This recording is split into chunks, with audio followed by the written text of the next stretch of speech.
Another thing I was fascinated with this particular piece was the shadows.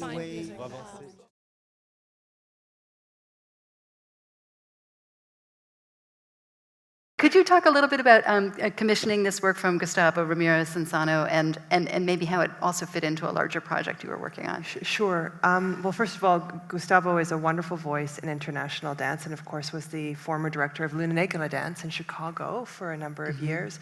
Beautiful choreographer, beautiful person.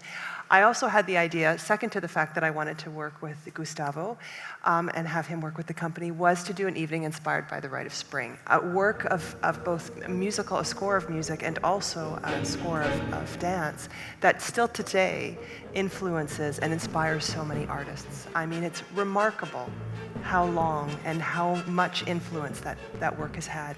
You don't approach The Rite of Spring musically as an emerging choreographer. I mean, I'm sure there might have been some choreographers or will be choreographers, but it's the work that you kind of approach mid to senior in your established career. And so Gustavo was frightened, I think, to death.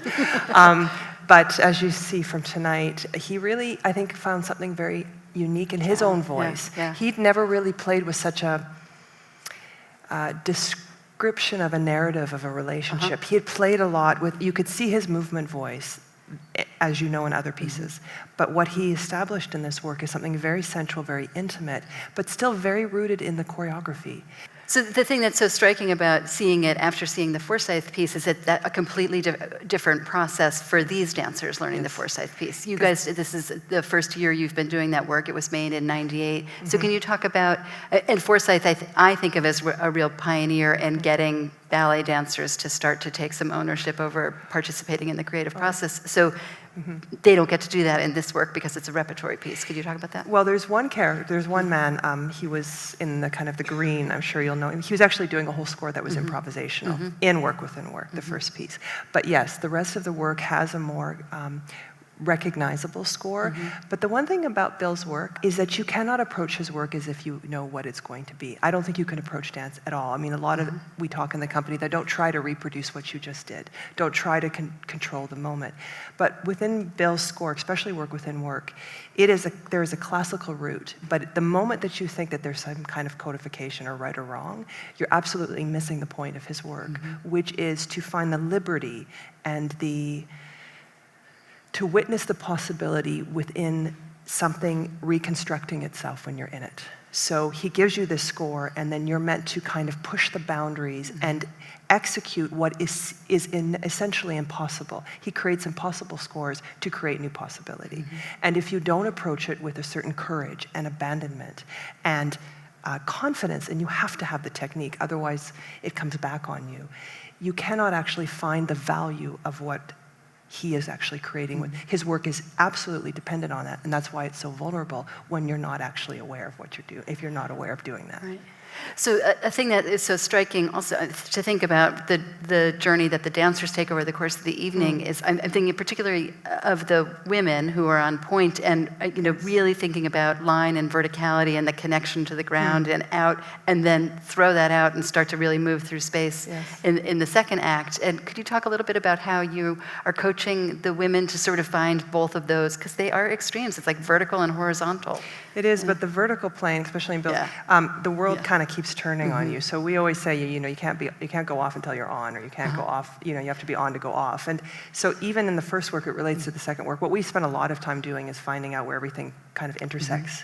So there's a groundedness, there's a sense of elevation. I mean, it really depends on just where you're sending your body. But you're absolutely right. Yes, getting onto point and then putting yourself down and rolling on the floor are two very strong extremes, and that range is what Ballet BC is about. It's about that full fluency of the body. How do we achieve that in the coaching? Well, it's something we're still learning how to do. You have to have a certain amount of freedom, but you have to kind of start with that actual classical root. If you don't have that and you don't approach that every day, you can't actually deconstruct it. And so, but then we have to balance that out with the floor work, with the contemporary work that you do in a more modern training. But we are having to kind of constantly find that bridge between the two. Can you talk a little bit about the final piece on the program, 28,000 Waves by Cayetano Soto? Yes. How did you come to know his work and commission this? And then maybe talk about the response to it and what it's led to. Cayetano's phenomenal. He's our resident choreographer. It's a recent position that we've just offered him. I saw Cayetano's work a number of times in many companies around the world and was very taken by, again, someone who's taken this classical route, but it's completely redefining the use of it.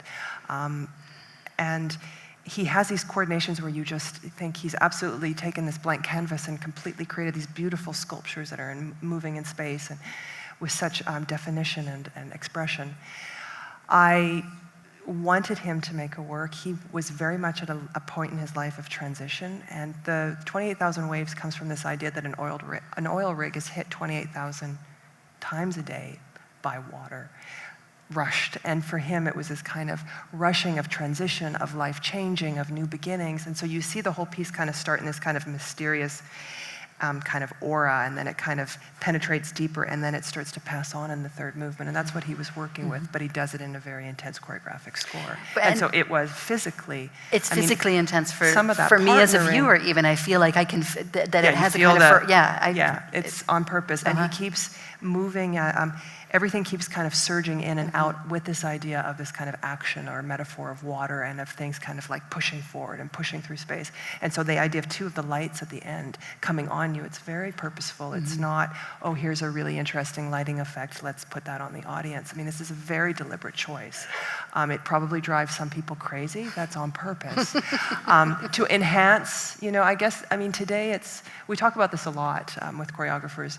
It's that kind of neutral moment where people don't have any sense of something. But when you love or hate something, they're the same thing. And isn't that a delicious moment to kind of, something's hit you. You've been triggered, you've got a nerve, we know we're alive. And that's what Cayetano's getting to. And some of those, again, impossible constructions that he's created are so woven and so complex, it requires, you cannot not be in that moment.